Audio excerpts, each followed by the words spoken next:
বাসে যখন আমরা মক্কা থেকে মদিনায় যাই, মদিনা থেকে আবার মক্কায় আসি, সব হাজী সাহেবরা ডানে বামে দেখতেছে, এই যে পাহাড়, এই যে উট দেখা যায়, ওই যে গাছের নিচে উট বসে আছে, সবাই চিৎকার করে এই যে উট। অন্ধ হাজিটা এভাবে ফেল ফেল করে তাকায় আর বলে যে হুজুর, উটটা দেখতে কেমন, সাদা না কালো না লাল? আমি এক সময় হাজী সাহেবকে জিজ্ঞাসা করলাম, আপনি যে কিছুই দেখতে পান না, মনে কোনো কষ্ট হয়? কোনো কষ্ট আছে মনে? তো হুজুর, আল্লাহ যে অবস্থায় রাখেন সর্ব অবস্থায় আলহামদুলিল্লাহ, আমি আল্লাহর প্রতি খুশি আছি। বলেন আল্লাহু আকবার। এটা হলো ঈমান। এই লোকটা কিছুই দেখে না, সব কানে শুনে, দেখার জন্য দিলটা ফেটে যায় যে নবীর রসুলের দেশে আসছি, নবীর কবরটাও দেখতে পারলাম না, আল্লাহর ঘরটাও দেখি নাই, কোনো অভিযোগ নাই। খুশি, উনি আল্লাহর প্রতি খুশি। আর আমাদের অনেকের চোখ আছে, সব কিছু দেখি, সব কিছু খাই, ভোগ করি, কিন্তু মনের ভিতরে অভিযোগ আর অভিযোগ, পুরা মনের হিস্ট্রিটাই তার অভিযোগ দিয়ে ভরা, আল্লাহর প্রতি কোনো কৃতজ্ঞতা নাই। মুআজ্জাজ হাজরিন, এই দৃষ্টিভঙ্গি পাল্টাইতে হবে যে না, আমি আমার আল্লাহ আমাকে যে অবস্থায় রাখেন সর্ব অবস্থায় আমি আল্লাহর ফয়সালার প্রতি সন্তুষ্ট, রাজি আছি ইনশাআল্লাহ। আল্লাহ তাআলা আমাদের দুনিয়াটাকেই এই আল্লাহর ফয়সালার প্রতি সন্তুষ্ট যদি থাকতে পারি, দুনিয়াটাকেই আল্লাহ আমাদের জন্য শান্তিময় করে দিবেন ইনশাআল্লাহ। এটা দর্শন যে আমি আল্লাহর ফয়সালার প্রতি যেদিন সন্তুষ্টি প্রকাশ করব, আল্লাহ তাআলা ওইটার ভিতরে আমাকে শান্তি দান করবে। আর যদি শুধু আজীবন অভিযোগ করি, আমি নিজ হাতে আমার জীবনটাকে আমি অশান্তি বানিয়ে দিয়েছি।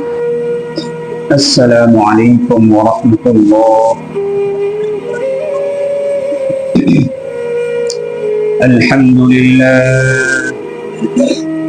الحمد لله نحمده ونستعينه ونستغفره ونؤمن به ونتوكل عليه ونعوذ بالله من شرور أنفسنا ومن سيئات أعمالنا. من يهده الله فلا مضل له ومن يضلل فلا هادي له. ونشهد أن لا إله إلا الله وحده لا شريك له. ونشهد أن سيدنا وسندنا ومولانا محمدا عبده ورسوله، أرسله الله تعالى بالحق بشيرا ونذيرا وداعيا إلى الله بإذنه وسراجا منيرا. أما بعد، فقد قال الله تبارك وتعالى في كلامه المجيد وفرقانه الحميد: أعوذ بالله من الشيطان الرجيم، بسم الله الرحمن الرحيم. وما كان لمؤمن ولا مؤمنة إذا قضى الله ورسوله أمرا أن يكون لهم الخيرة من أمرهم، ومن يعص الله ورسوله فقد ضل ضلالا مبينا. وقال سيد الأنام وصاحب القرآن صلى الله تعالى عليه وسلم: عجبا لأمر المؤمن، إن أمره كله خير،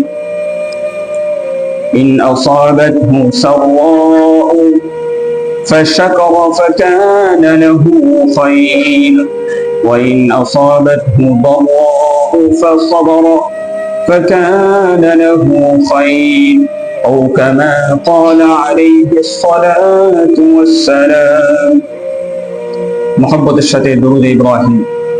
اللهم صل على محمد وعلى آل محمد كما صليت على إبراهيم وعلى آل إبراهيم إنك حميد مجيد اللهم بارك على محمد وعلى آل محمد كما باركت على إبراهيم وعلى آل إبراهيم إنك حميد مجيد আল্লাহ পাকের শুকরিয়া আদায় করি। মহান রব্বুল ইজ্জত ওয়াল জালাল আমাদেরকে আল্লাহ তাআলার ঘরে মেহমান হিসেবে আসা, জুমার সালাতের অপেক্ষায় কোরআন সুন্নাহ থেকে কিছু আলোচনা শোনার তৌফিক দান করেছেন। আলহামদুলিল্লাহ। সম্মানিত উপস্থিতি, এই দুনিয়াতে মানুষের জীবনে দুঃখ, কষ্ট, বালা মুসিবত যেমন আছে, ঠিক তেমনি সুখ, শান্তি, সফলতা, এই গল্প দুনিয়াতে আছে। মানুষের জীবনে কখনো অসুস্থতা, কখনো সুস্থতা, আবার কখনো সচ্ছলতা, এরপরে আবার অসচ্ছলতা, আবার এক সময় সচ্ছলতা, এক সময় দুঃখ, কষ্ট, মুসিবত, আবার এক সময় এগুলো কেটে সুখ, শান্তি, সফলতা। দুনিয়ার জীবনে মানুষের স্থির বলতে কোনো কিছু নাই। সব সময় দুনিয়া ঘূর্ণায়মান। মানুষের সুখ, শান্তি, সফলতা, সুস্থতা, অসুস্থতা, সচ্ছলতা, অসচ্ছলতা, এগুলো মানুষের জীবনে ঘূর্ণায়মান। হাজার চেষ্টা করেও আমি আপনি সুস্থ থাকার নিয়ত করি, কিন্তু অসুস্থতা এসে যায়। আবার সব সময় অসুস্থ থাকে এমনও না, আল্লাহ তাআলা আবার এক সময় সুস্থতা দান করেন। দুনিয়ার এই সব কাঙ্ক্ষিত বস্তুগুলো কখনোই আমাদের হাতের মুঠে আবদ্ধ থাকে না। এগুলো আমাদের ইচ্ছায় অনিচ্ছায় আমাদের জীবনে বারবার আসে, বারবার যায়। এটার নামই হলো দুনিয়া। দুনিয়াতে কোনো কিছুই স্থায়ী না। সারা জীবন রাজা বাদশা ছিল, এক সময় সে আবার জেলখানায় আবদ্ধ হয়ে আছে। এরকম পৃথিবীর ইতিহাসে হাজারো ঘটনা পাওয়া যাবে। আবার এক সময় অসহায়, গরিব, মিসকিন, মাথায় ধান পায়ে ফেলে দিন মজুরি করত, আল্লাহ তাআলা এক সময় তাকে মোড় ঘুরিয়ে দিয়েছেন। সে এক সময় অনেক প্রতাপশালী বাদশাহ, রাজা, এমপি, মন্ত্রী হয়ে বসে আছে। দুনিয়ার এই খেলা, এটা আল্লাহ তাআলা দুনিয়ার ভিতরে রেখেছেন। এটার ভিতরে আল্লাহ তাআলার অনেক বড় হিকমত, প্রজ্ঞা, রহস্য আল্লাহ তাআলা নিহিত রয়েছে। বাহ্যিক দৃষ্টিতে যা আমাদের অনেক সময় বোধগম্য না, কিন্তু একজন ঈমানদার, আল্লাহকে বিশ্বাসী, আখিরাতে বিশ্বাসী, তার জীবনে যে অবস্থায় আসুক, সুখ, দুঃখ, সুস্থতা, অসুস্থতা, সচ্ছলতা, অসচ্ছলতা, সর্ব অবস্থায় ঈমানদার সে আল্লাহ তাআলার প্রতি সন্তুষ্ট থাকবে। এটাই তার ঈমান।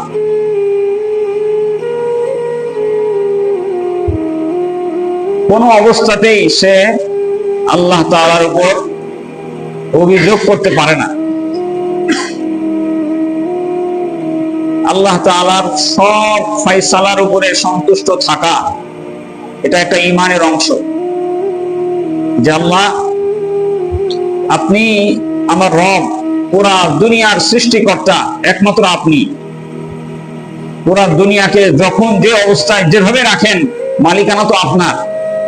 আমাদের কোনো আপত্তি, অভিযোগ করার কোনোই অধিকার নাই। আপনি একটা বাড়ি বানিয়েছেন, আপনার বাড়ির দরজা আপনি কেমন বানাবেন? একবার একটা বানিয়েছেন, আপনার মনোমতো হয় নাই, এটা ভেঙে আবার আরেক রকম দরজা আপনি বানিয়েছেন। রাস্তাঘাটে যারা চলাচল করে তারা আপনার বাড়ির গেটের উপরে কোনো আপত্তি করার, অভিযোগ করার সুযোগ আছে? আপনি বলবেন না, আমি বাড়ির মালিক, দরজা কেমন বানাবো না বানাবো, কোনটা ভালো লাগবে কোনটা আপনার ভালো লাগবে না, এটা আমার বিষয়, আপনার ভালো লাগার বিষয় এখানে নাই। পুরা দুনিয়ার যিনি রব্বুল আলামিন,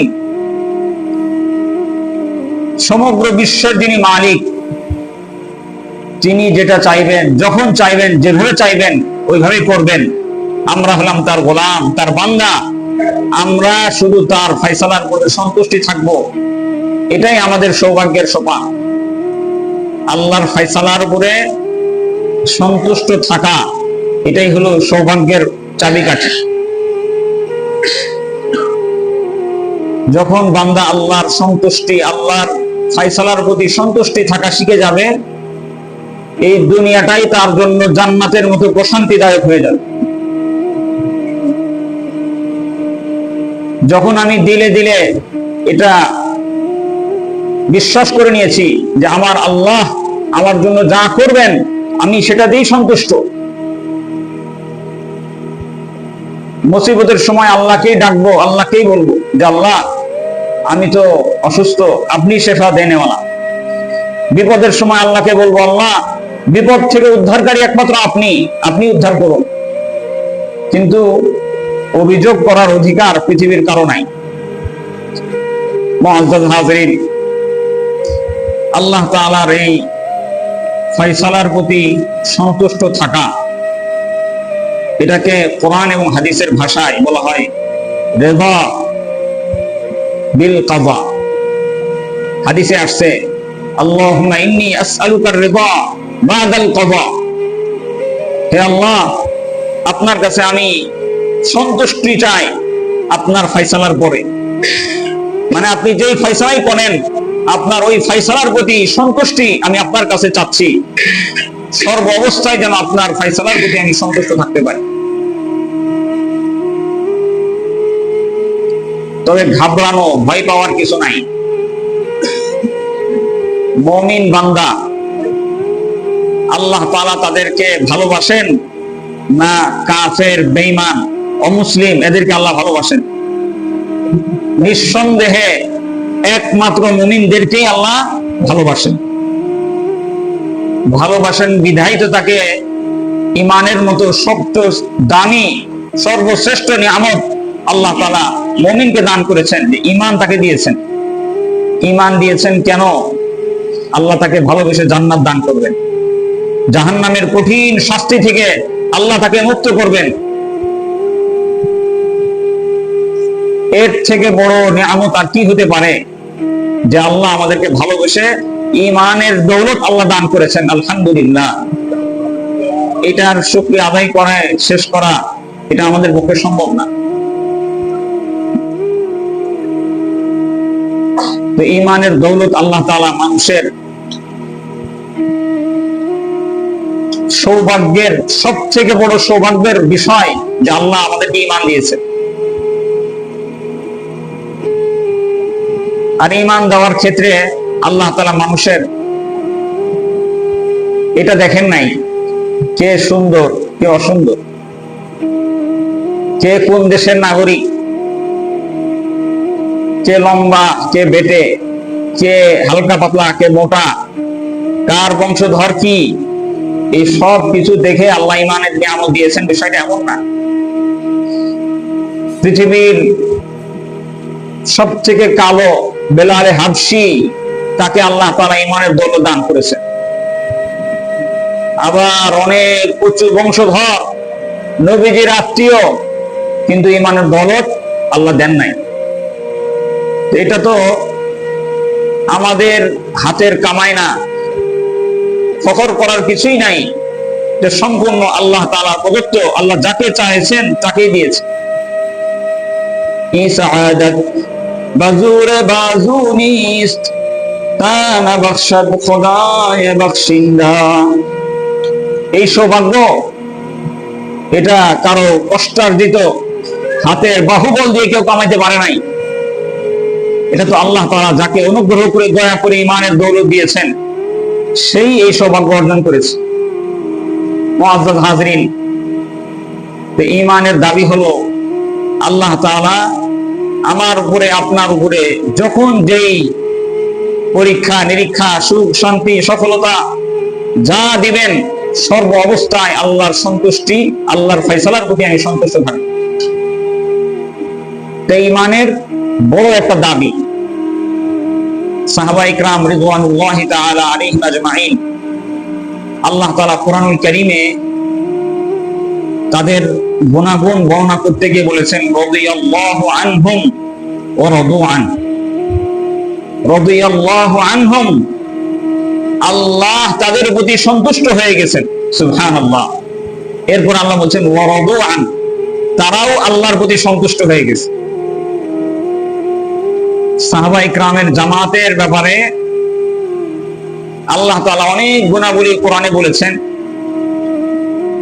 السابقون السابقون اولئك المقربون, এইরকম কোরআনে বহু জায়গায় বহু গুণাগুণ এসেছে, কিন্তু একটা গুণ যেটা আমাদের বয়ানের সাথে সংশ্লিষ্ট, রাদিয়াল্লাহু আনহুম ওয়া রাদু আন, আল্লাহ তাআলা তাদের প্রতি সন্তুষ্ট।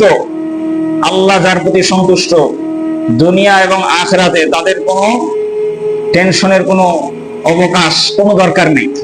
আমার মাওলা বিশ্ব জাহানের মালিক আল্লাহ আমার প্রতি সন্তুষ্ট, এরপর আর কি বাকি আছে? আল্লাহ তাআলা বলছেন আমি আল্লাহ শুধু তাদের প্রতি সন্তুষ্ট, বিষয়টা এমন না।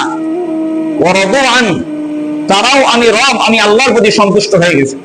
মানে আল্লাহ যখন যাদের জন্য যা ফয়সালা করেছেন, সাহাবা ইকরাম সর্ব অবস্থায় আল্লাহর ফয়সালা, আল্লাহর বিধান, আল্লাহর হুকুমকে মাথার উপরে পেতে নিয়েছেন, যে সর্ব অবস্থায় আমরা আল্লাহর প্রতি সন্তুষ্ট।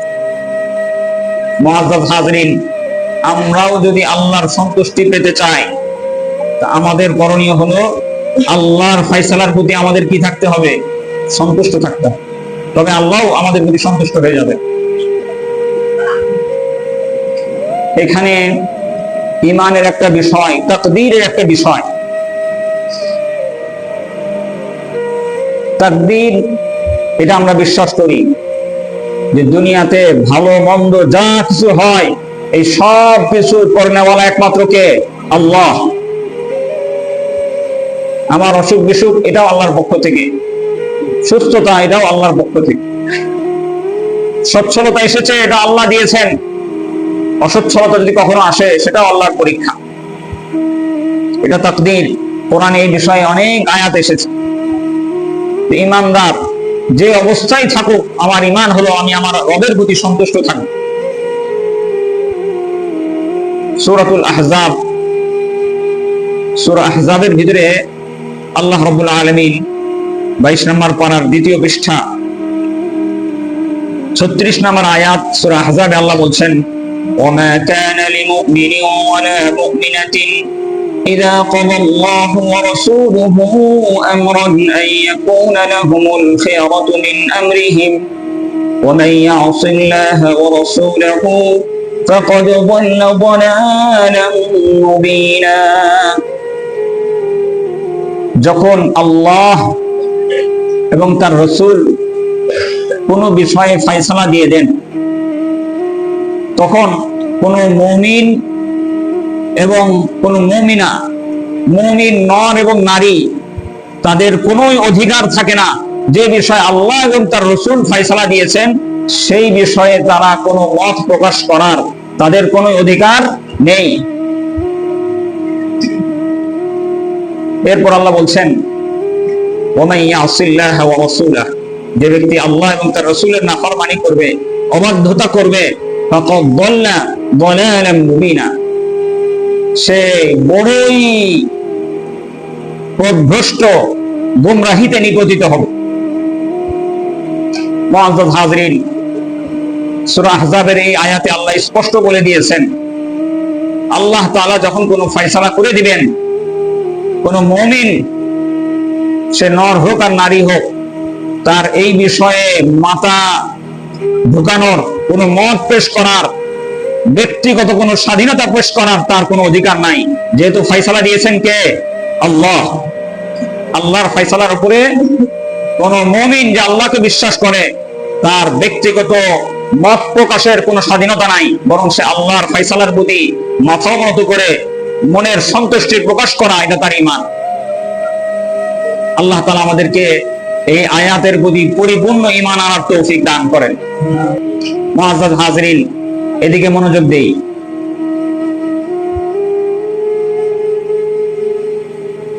আমাদের সমাজে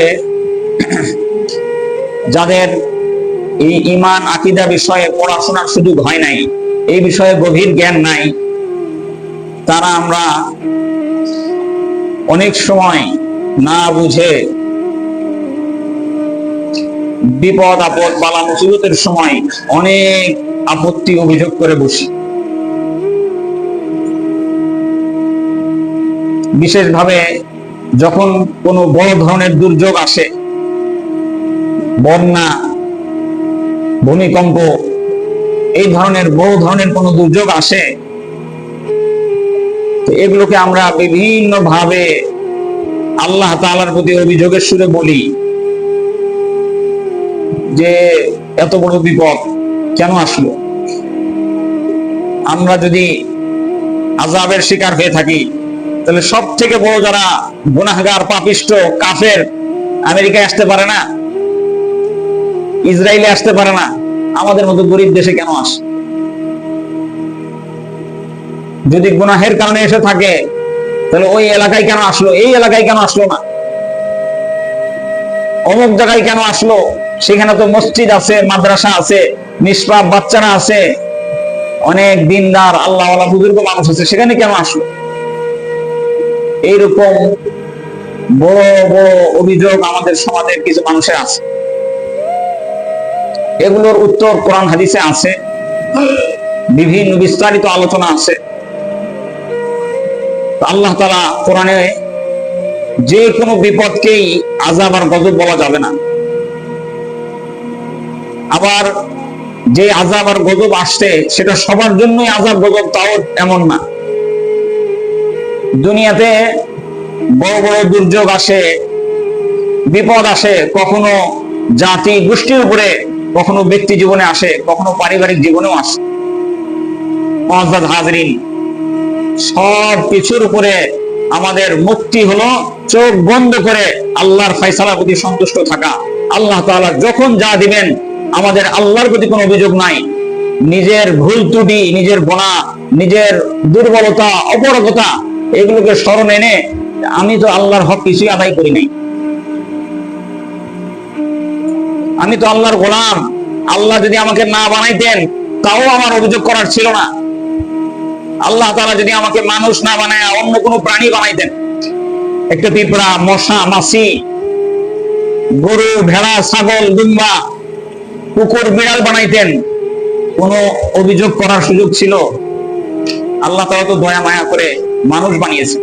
এই পৃথিবীর সর্বশ্রেষ্ঠ মাখলুকাত হিসেবে আমাকে আল্লাহ তাআলা স্বীকৃতি দিয়েছেন, যাকে আল্লাহ পৃথিবীর ভিতরে সব থেকে সুন্দরতম সৃষ্টি মানুষ আল্লাহ তাআলা আমাকে বানিয়েছেন। শুধু এতটুকুই না, এরপরে আল্লাহ তাআলা মানুষের ভিতরে যারা সব থেকে প্রিয় মানুষ, ঈমানদার, যাদেরকে আল্লাহ জান্নাত দান করবেন, যাদের জন্য বিশাল জান্নাত আল্লাহ প্রস্তুত করে রেখেছেন, ওই জান্নাতের অধিকারী আল্লাহ আমাদেরকে বানিয়েছেন। আল্লাহু আকবার। কয়টা নিয়ামতের শুকরিয়া আদায় করে আল্লাহর কৃতজ্ঞতা আদায় করতে পারবো বলেন? আল্লাহ কোরআনে বলছেন, ওয়া ইন তাউদ্দু নি'মাতাল্লাহি লা তুহসুহা, তোমরা যদি আল্লাহর নিয়ামত এগুলোকে গণনা শুরু করো, গণনা করে শেষ করতে পারবে না। এত অসংখ্য নিয়ামত আমি আল্লাহ তোমাদেরকে দান করেছি। মুআজ্জাজ হাজিরিন, এজন্য তাকদীরের উপরে বিশ্বাস রাখা, ভালো মন্দ সব কিছু আল্লাহর পক্ষ থেকে হয়, পাশাপাশি এটাও বিশ্বাস রাখা আমি ঈমানদার, আমি যদি আল্লাহকে বিশ্বাস করে রাখি, এই দুনিয়ার সমস্ত দুঃখ কষ্ট বিনিময়, এগুলোর বিনিময়ে আল্লাহ আমাকে উত্তম প্রতিদান দান করবেন। কোনটাই আমার দুর্ভাগ্যের কারণ না, এগুলো সব আমার সৌভাগ্যের কারণ।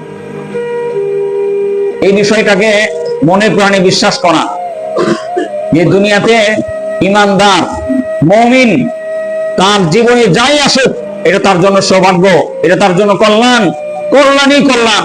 মুমিনের জীবনে কোনো অকল্যাণ বলতে কিছু নাই। সুখে শুকরিয়া আদায় করবে, এটা তার কল্যাণ। মুসিবতের সময় ধৈর্য ধারণ করবে, এটাও তার জীবনে কল্যাণ বয়ে আনবে। মুআজ্জাজ হাজরিন, কোরআনুল কারীমে আল্লাহ তাআলা এই বিষয়গুলো অন্য অন্য জায়গায় আরো সুন্দরভাবে আলোচনা করেছেন। এক হাদিসে এসেছে, সূরা নিসার 65 নম্বর আয়াতে আল্লাহ তাআলা বলছেন, ফালা ওয়া রাব্বিকা লা ইউমিনুনা হাত্তা ইউহাক্কিমুকা ফীমা শাজারা বাইনাহুম থুম্মা লা ইয়াজিদু ফী আনফুসিহিম হারাজান মিম্মা কাদাইতা ওয়া ইউসাল্লিমু তাসলিমা।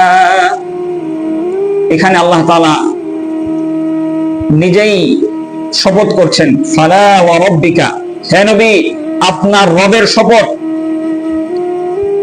কোন ব্যক্তি ততক্ষণ পর্যন্ত মুমিন হতে পারবে না যতক্ষণ পর্যন্ত তারা নিজেদের তর্ক বিতর্কে ঝগড়া বিবাদে আপনাকে ফায়সালা না মানবে। হাত্তা ইউহাক্কিমুকা ফীমা শাজারা বাইনাহুম, নিজেদের তর্কে বিতর্কে ঝগড়া বিবাদে আপনার ফায়সালাকে যতক্ষণ পর্যন্ত তারা না মানবে ততক্ষণ তারা মুমিন হতে পারবে না। এরপর আল্লাহ বলছেন, সুম্মা লা ইয়াজিদু ফি আনফুসিহিম হারাজাম মিম্মা কাদাইতা ওয়া ইউসাল্লিমু তাসলিমা।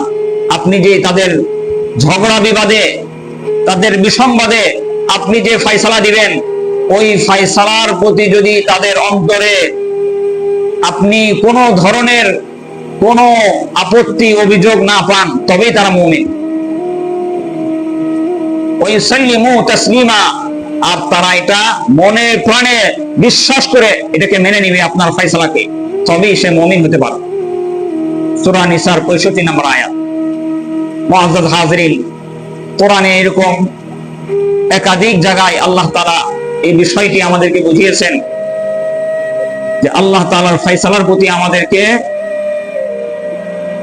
অন্তর থেকে বিশ্বাস করতে হবে, সন্তুষ্টি প্রকাশ করতে হবে, তবেই আমরা ঈমানদার হতে পারব। ভুলেও যদি কেউ আল্লাহর প্রতি অভিযোগ করে বসে, তাহলে তার এটা ঈমানের ত্রুটি হয়ে যাবে। গ্রাম দেশের কিছু মানুষ আছে, আপনারা জানেন, দুঃখ কষ্ট আসলেই আগে চিৎকার করে গলা ফাটিয়ে সব অভিযোগ আল্লাহর প্রতি দিয়ে পরে বলে যে আল্লাহ যা করছেন মেনে নিস, অথচ আল্লাহর প্রতি অভিযোগ দেওয়া সব শেষ, গলা ব্যথা হয়ে গেছে চিল্লাতে চিল্লাতে।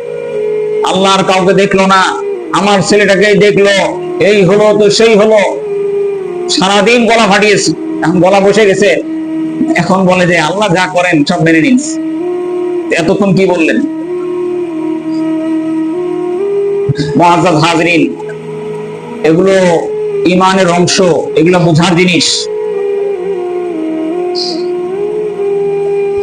আল্লাহর ফয়সালার প্রতি সন্তুষ্টি অর্জনের জন্য দৃষ্টিভঙ্গিটাকে পরিবর্তন করতে হয়। আমার নজরিয়া, আমার দৃষ্টিভঙ্গি, এটাকে পরিবর্তন করতে হবে। এই পৃথিবীতে কিছু মানুষ আল্লাহর সন্তুষ্টি, আল্লাহর ফয়সালার প্রতি সন্তুষ্টি না থাকার কারণে নিজের জীবনকেই দুনিয়া থেকে বিদায় দিয়ে দেয়, নিজেকে শেষ করে দেয়। কেন? সে আল্লাহকে বাদ দিয়ে দুনিয়ার মানুষের সন্তুষ্টি অর্জন করতে চেয়েছে। দুনিয়ার মানুষের কেউ যদি সন্তুষ্টি চায়, আল্লাহকে মাইনাস করে, আল্লাহকে বাদ দিয়ে, দুনিয়াও শেষ, আখিরাত আগেই শেষ। কেন? সে আল্লাহর সন্তুষ্টি চায় না, সে দুনিয়ার কিছুই চায়। আল্লাহ তাআলা তো এই জন্যই মুমিন, এদেরকে আল্লাহ একটু পরীক্ষা নিবেন। কাফের মুশরিকদের দুনিয়াতেও লস, আখিরাতেও লস। দুনিয়া যদি পরীক্ষা আসে, দুনিয়াতেই কষ্ট, আর আখিরাতে তো তাদের জাহান্নাম ছাড়া কিছুই নাই। এই জন্য অনেক সময় মুমিনরা ধোঁকা খায়, এরা জাহান্নামী, এরা কাফের, এরা তো সুখে আছে। আমরা মুমিন মুসলমান, আমাদের কেন এত কষ্ট? আপনার কষ্ট হবে না, কার কষ্ট হবে? আপনাকে আমাকে তো আল্লাহ পরীক্ষা দিয়ে আমাদের জীবনের সব গুনাহ খাতা মাফ করে সরাসরি জান্নাত দান করতে চান। এজন্য আমাদের পরীক্ষা হলে এটা আমাদের জন্য আনন্দের বিষয়। আর কাফের মুশরিক, তাদের যত আনন্দ, যত সুখ, যা কিছুই আছে শুধু দুনিয়াতে আছে মরার আগ পর্যন্ত। যদি একবার মরণ এসে যায়, চিরকাল, এটার কোনো শেষ নাই, আবাদুল আবাদ, চিরকালের জন্য তারা জাহান্নামী, আগুনের কষ্টে তারা পড়তে থাকবে, কষ্ট আর আযাব শাস্তি ভোগ করতে থাকবে, বের হওয়ার কোনো মুক্তির কোনো উপায় নেই।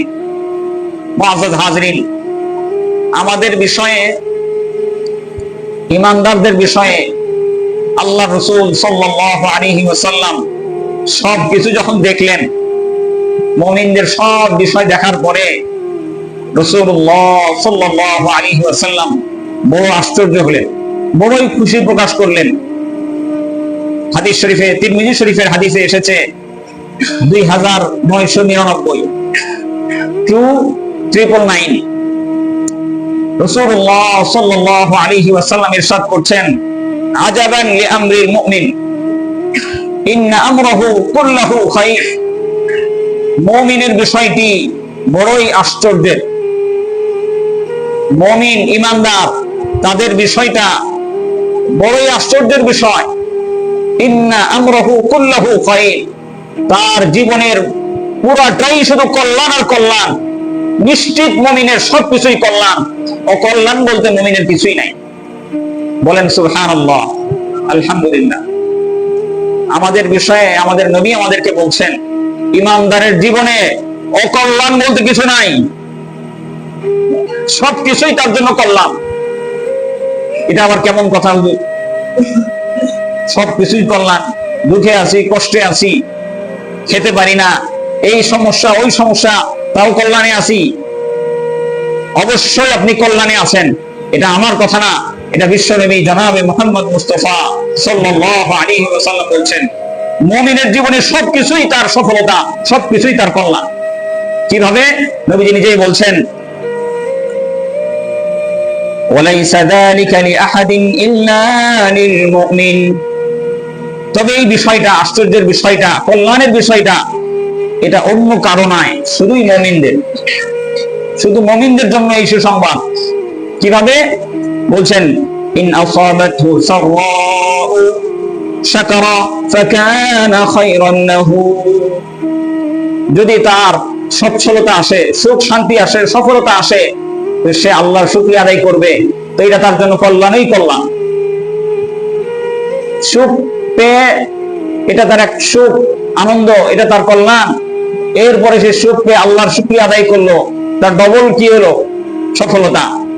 এটাও তার জন্য কল্যাণ, কল্যাণই কল্যাণ।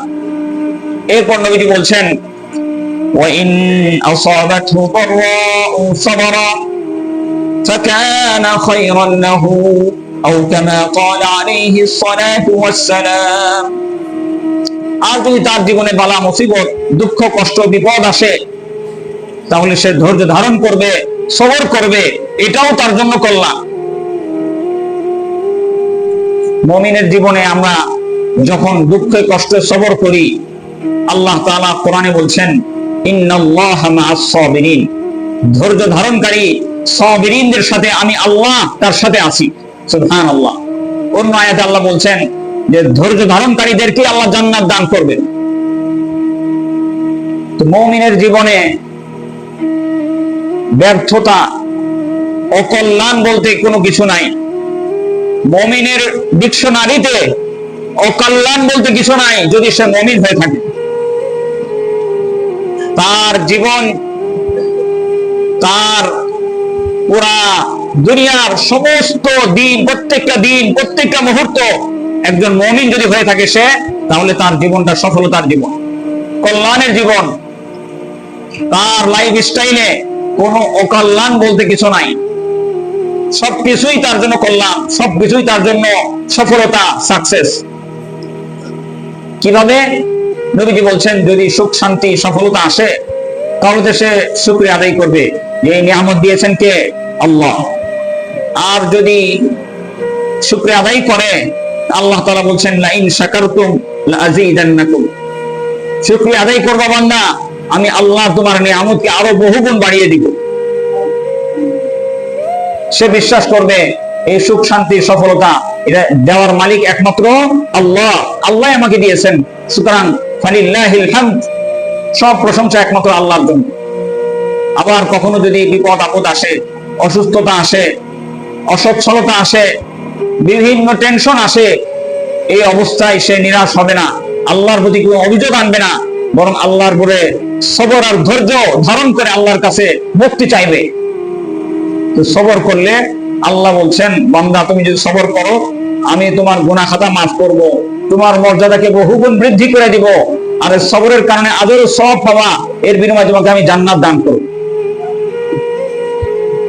তো সে সবর করলো, নবীজি বলছেন এই সবর করার কারণে এটাও তার জন্য কল্যাণই কল্যাণ। তাহলে মুমিনের কোন অকল্যাণ দুনিয়াতে আছে? অকল্যাণ বলতে কিছুই নেই, সবই তার কল্যাণ। এজন্য এটাকে আশ্চর্য হিসাবে প্রকাশ করেছেন স্বয়ং রাসূলুল্লাহ সাল্লাল্লাহু আলাইহি ওয়াসাল্লাম। বলছেন মুমিনের বিষয়টা বড়ই কতই না আশ্চর্যের, আজাবান লি আমরিল মুমিন, মুমিনের বিষয়টাই আশ্চর্যের বিষয়। ইন্না আমরাহু কুল্লাহু খায়র, তাদের জীবনের প্রত্যেকটা কাজ, প্রত্যেকটা মুহূর্ত, প্রত্যেকটা দিন তার জীবনের শুধু কল্যাণ আর কল্যাণ।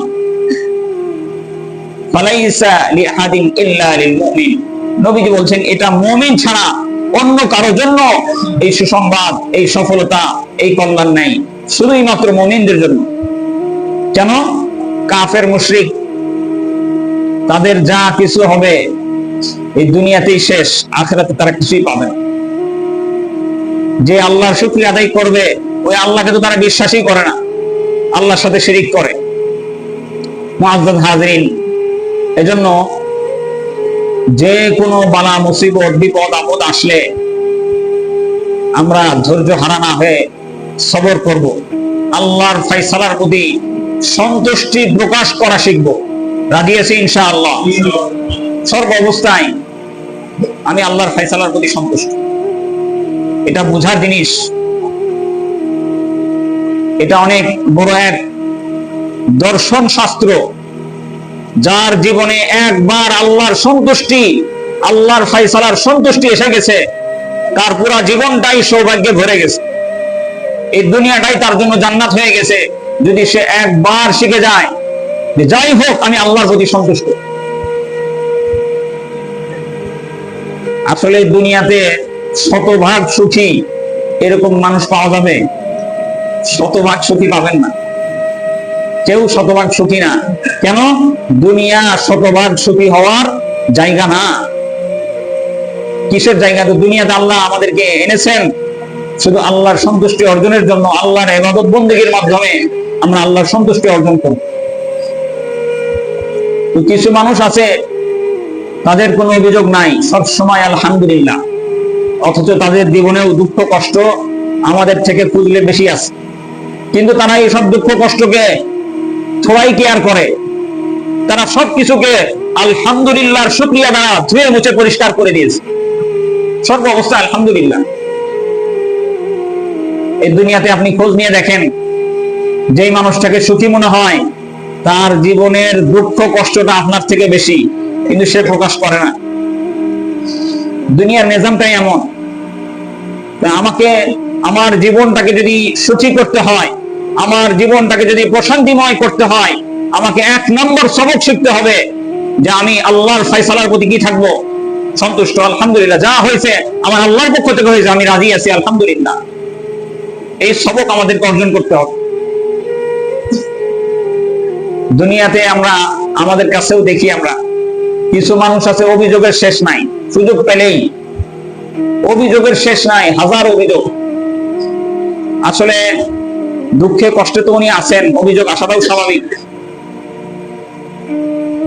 খোঁজ নিয়ে দেখেন, কারো পরিবারে অসচ্ছলতা আছে, কারো ঘরে ছেলে আছে, মেয়ে আছে অবাধ্য, বাবা মার কষ্ট। কারো ঘরে ছেলে আছে, বিয়ে দিতে পারছে না, বিয়ে হচ্ছে না। কারো ঘরে মেয়ে আছে, মেয়ের বিয়ে হচ্ছে না। কারো ঘরে ছেলের বিয়ে দিয়েছে, বৌমাকে নিয়ে সে অসন্তুষ্ট আছে। আবার কারো ঘরে আছে মেয়ে বিয়ে দিয়েছে, কিন্তু মেয়ের পরিবার সাথে ফ্রিকশন হচ্ছে, সবসময় ঝগড়া বিবাদ, মনোমালিন্য লেগে বাবা মা মেয়েকে নিয়ে টেনশনে আছে যে এই আত্মীয়তা টিকবে কি টিকবে না। এরকম আছে না নাই? আছে। কারো ঘরে কোনো সমস্যা নাই, ছেলে মেয়ে বিয়ে হয়ে গেছে, কিন্তু বাচ্চা হচ্ছে না, বহুদিন হয়ে গেছে, বাচ্চা হয় না। কারো ঘরে বাচ্চা হয়েছে, হওয়ার পর থেকেই চিকিৎসা শুরু হয়েছে, লক্ষ লক্ষ টাকা চিকিৎসায় চলে যাচ্ছে, বাচ্চা এখনো সুস্থ হচ্ছে না। তো এই ধরনের দুনিয়ার নিজাম, যে মানুষের সমস্যার কোনো শেষ নাই, কিন্তু এই সমস্যার ভিতরেও সফলতা লাভ করেছে ওই ব্যক্তি। সর্ব অবস্থায় সে আমার আল্লাহর প্রতি সন্তুষ্ট। আল্লাহ আপনি যে হালতে রেখেছেন, আমি আলহামদুলিল্লাহ, আমি আল্লাহর প্রতি সন্তুষ্ট। বিয়ে শাদী হচ্ছে না, এই বিয়ে শাদী হওয়ার মালিক একমাত্র কে? আল্লাহ। মনোমালিন্য হয়ে আছে, এটা দূর করার মালিক কে? আল্লাহ। সন্তান হচ্ছে না, এই সন্তান দেনেওয়ালা একমাত্র আল্লাহ। যাই যে অবস্থায় থাকুক, সর্ব অবস্থায় আমার দিলটা যেন আল্লাহর দিকে থাকে, যে আল্লাহ আপনার কাছে আমি এই বিষয়ে মুক্তি চাই, এই বিষয়ে এটা চাই, আপনি দেনেওয়ালা, আমার কোনো অভিযোগ না, আপনি যে অবস্থায় আছেন আলহামদুলিল্লাহ, আল্লাহ ভালো রেখেছেন। এই যে কষ্টগুলো বললাম, এগুলো তো কমন, অধিকাংশ পরিবারে কষ্ট আছে, কিন্তু এর থেকেও মারাত্মক কষ্টে কিছু মানুষ আছে, আমরা তো দেখি না। যখন আপনার আল্লাহর প্রতি অভিযোগ আসে, বিভিন্ন সমস্যার কথায় আপনি মন ভার করে বসে থাকেন, তখন আপনার উচিত একটু আপনার থেকে যারা বেশি কষ্টে আছে তাদেরকে দেখা। বেশি কিছু লাগবে না, আমার দেশে আশেপাশে যে হাসপাতালগুলো আছে, একটু হাসপাতালগুলোতে যাবেন, গিয়ে দেখবেন যে মানুষ কি কষ্টে আছে।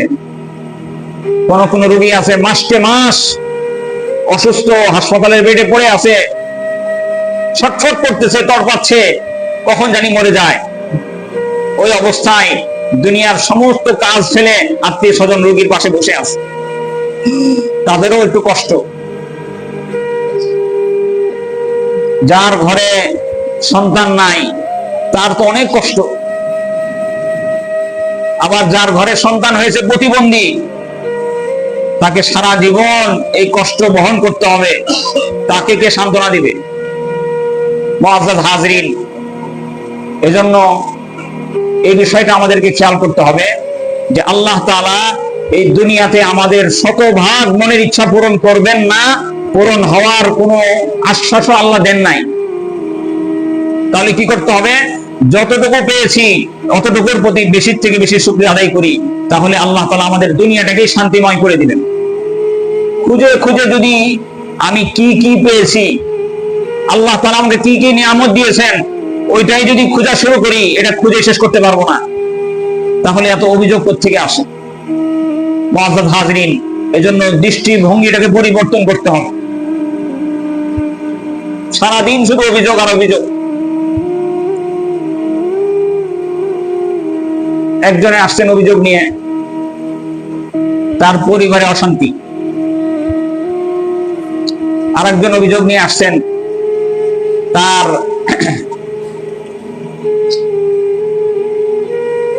বৌমাটা ভালো পড়ে নাই। আর একজন অভিযোগ আনছেন, হুজুর সেদিন মেয়ের শ্বশুর বাড়ি গেলাম, আমাকে শুধু মুরগির তরকারি দিয়ে আপ্যায়ন করেছে। এই রাগ আর জিদ সে সামলাতে পারছেন না। মেয়ের শ্বশুর বাড়ি গেছি, আমাকে শুধু মুরগি কেন দিল, গরুর গোশতের কোনো খবর নাই, আমি এই মেয়ের সাথে পরিবার আত্মীয়তা রাখবো না। এইরকম যদি আমরা সারা জীবন অভিযোগ খুঁজতে থাকি, তাহলে আমাদের জীবনটা আমরা নিজেরাই বিষিয়ে তুলব। আর যদি সর্ব অবস্থায় না, আল্লাহ তাআলা আমাকে যা দিয়েছেন আলহামদুলিল্লাহ, আমি তো এতটুকুর যোগ্য না, আমি যা পাওয়ার আশা করেছি, আল্লাহ তাআলা কি আল্লাহর সমস্ত হকগুলোকে আমি যথাযথ শতভাগ পূরণ করতে পেরেছি। সারা জীবন আল্লাহ তাআলার কি পরিমাণ নাফরমানি করেছি, আমার তো শাস্তি পানিশমেন্ট হওয়া উচিত ছিল, আল্লাহ তাআলা এখনো আমাকে মান সম্মান ইজ্জতের সাথে রেখেছেন। এটার কি শুকরিয়া আদায় করতে পেরেছি? মুআজ্জাজ হাজরিন, দৃষ্টিভঙ্গি যদি পরিবর্তন করতে পারি তো আল্লাহ তাআলা দুনিয়াটাকে আমাদের জন্য শান্তিময় করে দিবেন। অনেকের অভিযোগ যে হুজুর আমার জীবনে এত কষ্ট, আমার জীবনে এত কষ্ট। তাদের জন্য সবথেকে উত্তম দৃষ্টান্ত হলো আমাদের নবী, মায়ার নবী, দয়ার নবী, বিশ্ব নবী জনাবে মুহাম্মদ মুস্তাফা সাল্লাল্লাহু আলাইহি ওয়াসাল্লাম। তার নিজের জীবনটাই আমাদের জন্য সর্বোত্তম জীবন চরিত্র। নবীজির সিরাত তো আমরা পড়ি না, দেখি না। নবীজি সাল্লাল্লাহু আলাইহি ওয়াসাল্লাম জন্মের আগেই পিতৃত্বের ছায়া হারিয়েছেন, এতিম হয়ে দুনিয়াতে এসেছেন। কিছুদিন পরে মাকে হারিয়েছেন, দাদার আশ্রয় ছিলেন, দাদাকে হারিয়েছেন। চাচার আশ্রয়ে গেছেন, বেশ কিছুদিন ছিলেন, চাচাও চলে গেছেন।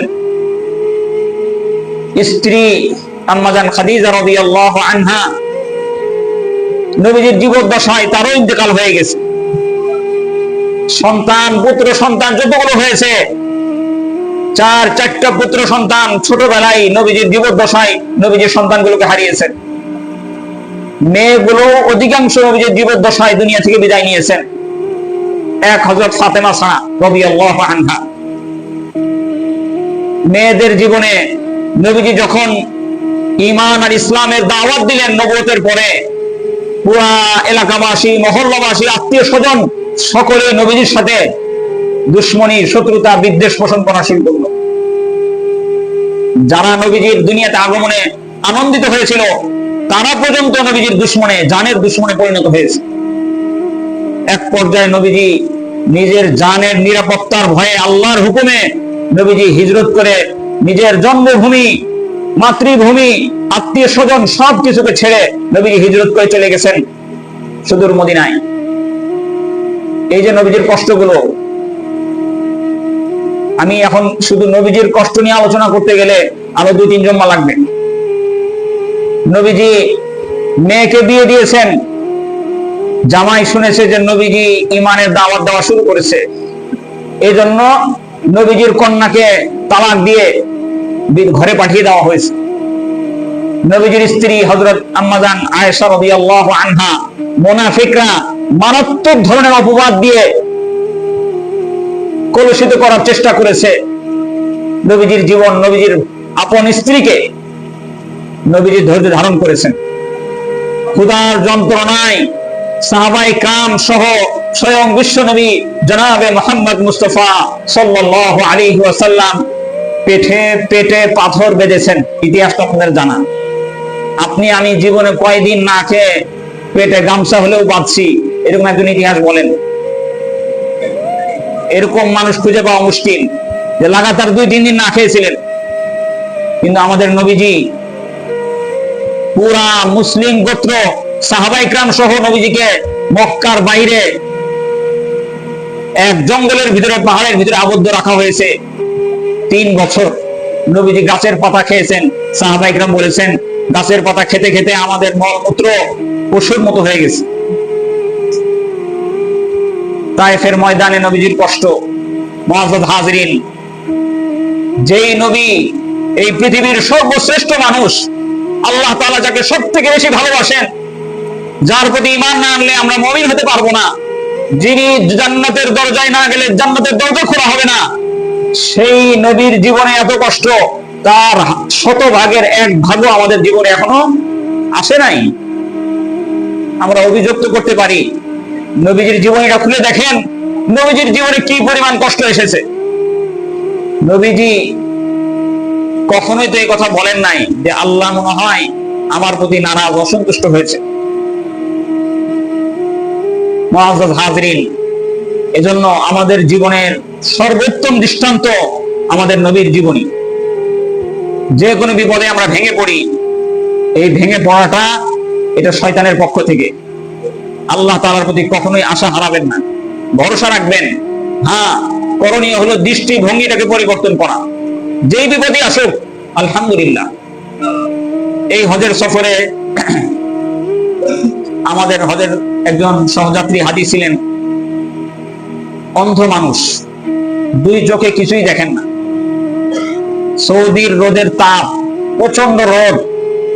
এবার আমরা পেয়েছি 44 ডিগ্রি, 42 ডিগ্রি, কখনো 47 ডিগ্রি তাপ, অন্য সময় আরো বেশি হয়। এই রোদের মাঝে আমি ওনাকে বলছি যে একটু উপরের দিকে তাকান তো, সূর্য দেখা যায় নাকি, আলো টালো কিছু দেখা যায়? কিচ্ছু দেখা যায় না, অন্ধকারই অন্ধকার। যোগ্যতা নাই। মুআজ্জাজ হাজরিন, এই দৃষ্টিভঙ্গি পাল্টাইতে হবে যে না, আমি আমার আল্লাহ আমাকে যে অবস্থায় রাখেন সর্ব অবস্থায় আমি আল্লাহর ফয়সালার প্রতি সন্তুষ্ট, রাজি আছি ইনশাআল্লাহ। আল্লাহ তাআলা আমাদের দুনিয়াটাকেই এই আল্লাহর ফয়সালার প্রতি সন্তুষ্ট যদি থাকতে পারি, দুনিয়াটাকেই আল্লাহ আমাদের জন্য শান্তিময় করে দিবেন ইনশাআল্লাহ। এটা দর্শন যে আমি আল্লাহর ফয়সালার প্রতি যেদিন সন্তুষ্টি প্রকাশ করব,